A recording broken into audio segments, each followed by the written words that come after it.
shows you So what a valuable resource Turner Classic Movies, well, first American Movie Classics before it yeah, became right, the AMC of today, but Turner exactly. Classic Movies and what a resource that is Oh, because it is like a museum coming into your house of vintage and classic films. And you made me think of other post-war films that are fantastic to watch. And what came to mind when you were telling your story was The Best Years of Our Lives. oh, that's an amazing movie.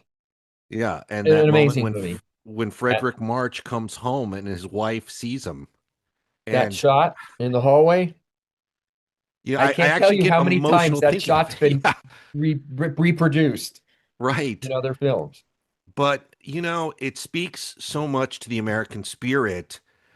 First of all, to have those actors, including one who had to fight through his disability and Yep. also had great tragedy ahead of him as well as behind him. But Hmm. Frederick March to be the what could be the evil profiteering global banker, but instead that scene when the farmer comes to get a loan for his tractor Yep. so he can work his farm, and he gives him the loan because he goes, "Well, you seem like the very kind of American we want to support."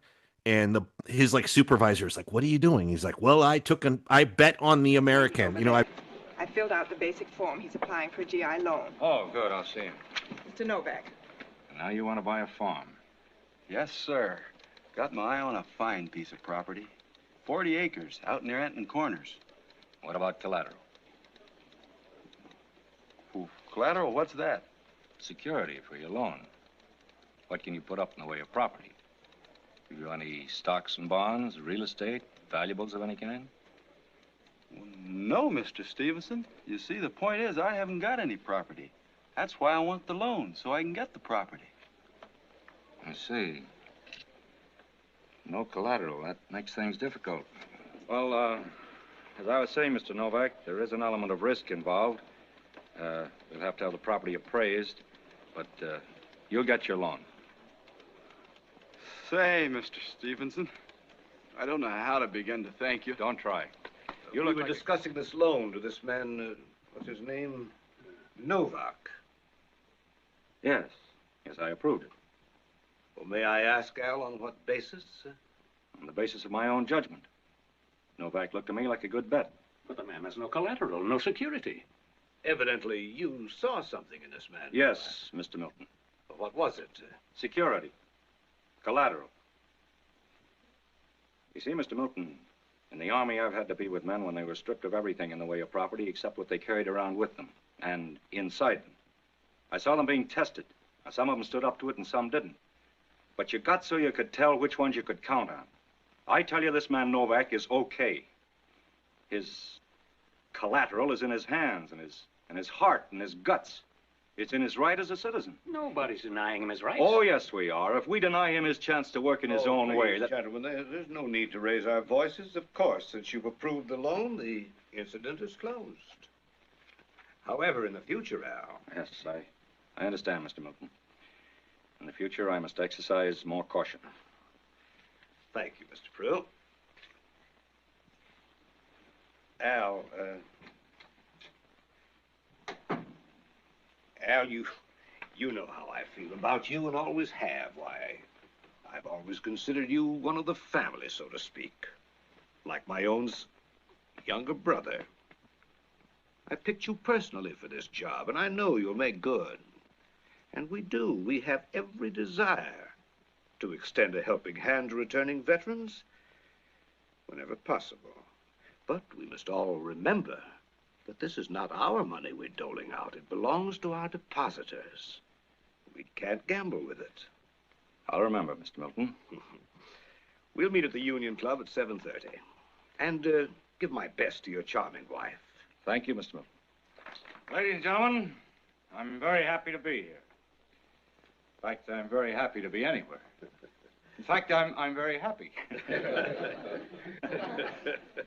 Perhaps it'd be a good idea if you just put that bottle right down here in front of me. Save yourself quite a number of trips. Good old Al.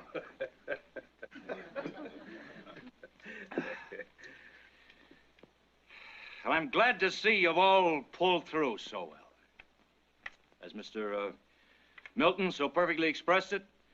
Our country stands today where it stands today, wherever that is.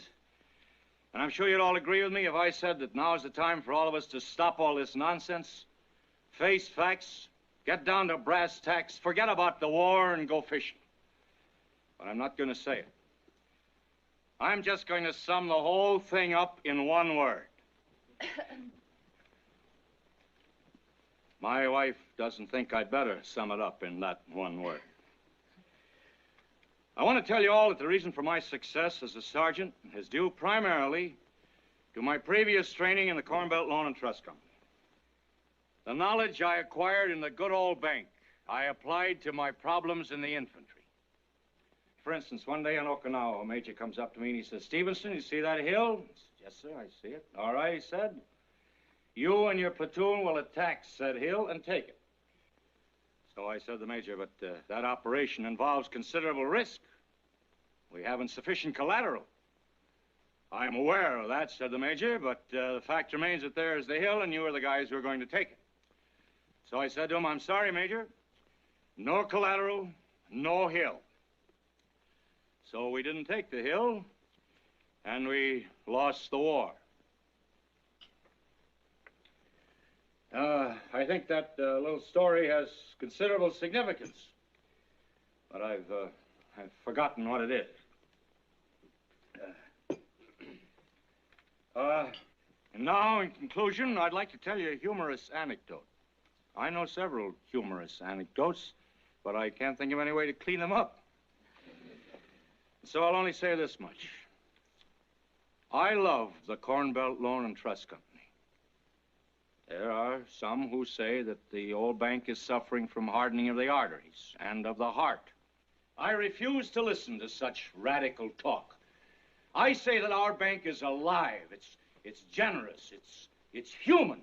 And we're going to have such a line of customers seeking and getting small loans that people will think we're gambling with the depositors' money. And we will be. We'll be gambling on the future of this country. I thank you.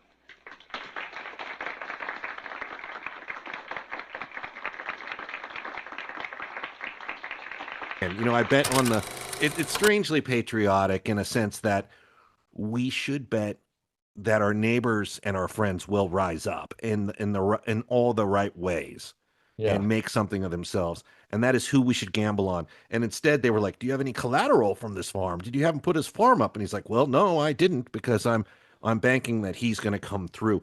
And it's just such a beautiful film. You know, I'm horribly butchering it with my paraphrasing, but people get the gist. And it's one of those. And Dana Andrews, underappreciated. And Teresa Wright as their daughter, and Myrna Loy, who's just so wonderful as the wife. She's equally important in the movie, almost as the three guys. And you know what? You kind of look when you were talking about now and versus then, and that was a movie that came out right after the war. William Wyler had been in the war. He lost his hearing in one ear. I mean, he made Memphis Belle, fantastic documentary. And they put this project together. Samuel Goldwyn, nobody else would do it. Samuel Goldwyn's company did it. Yeah. And it's over 3 hours long. It's like 3 hours and 5 minutes, I think. And it says two things at the same time, which is, yes, we needed to fight. Yes, we needed to win that war. And why are we treating the veterans so badly? Right. When those guys come home and they see, one of the guys ends up, I think it's Dana Andrews, who ends up a soda jerk, like in a five and dime store or something. He does, and he has a confrontation with someone who basically calls him a sucker for fighting. Yeah. And, you know, Dana Andrews also has his own elements to struggle with. He has a wife who's unfaithful. He has flashbacks. And it reminds us all that the third act of the war that we need to win is the epilogue of when people come home. And the real battle we have to fight from that point on is to make these people, or try to make these people, somewhat whole again, however that may be. Ethan, and that's what that movie reminds us of. But you look at this and you go, 3 hours and 10 minutes, post-war, people had probably had enough of it, but at the same time, they were missing something. And it was the highest grossing movie of the year. and I think it maybe won 7 or 8 Oscars. And that it was, and it played everywhere. It played in every little city in America, and people went to see it, and nobody yelled at it, and you know, or said it was this or that, and they just went and went, wow, this is truth. This is real. Oh, it's absolutely beautiful. And we should do a show just dedicated to special performances by actors that go largely unnoticed. And in that movie, it's the parents of the sailor. Yes. Who, yes. You know, who I get emotional just thinking of those scenes, you know? Yeah. And his girlfriend with that astonishing scene where she says, I want to see you take off the artificial limbs. I want to be there. I want to know how I'll have to do it when we get married. And I saw that movie when I was 15 the first time. I went to a revival house and saw it, and I was like sobbing during that, thinking, has anybody ever even shown that in a film before? You know, it's funny because my grandfather came back from Guadalcanal intact physically, you know, and he had a case of medals and there's Purple Hearts in them. And you see that scene in The Best Years of Our Lives, and you realize that scene is the voice of hundreds of thousands of war veterans who lost a leg, their eyesight, or their facilities, their mental capacity to PTSD. And those parents are hundreds of thousands of parents. And that's what's so highly relatable. I mean, it's such a beautiful film. And that would, you know, this show is, we were going to look at some scenes, but what this show is quickly becoming is Martin and I giving you the top 10 movies of all time. It started with his admiration for Citizen Kane. We've since bounced to Schindler's List. Yes. And now we're on Best Years of Our Lives. And I would say those three are without a doubt 3 of the best movies ever made. Yeah. You cannot argue with the quality of those films. Yeah.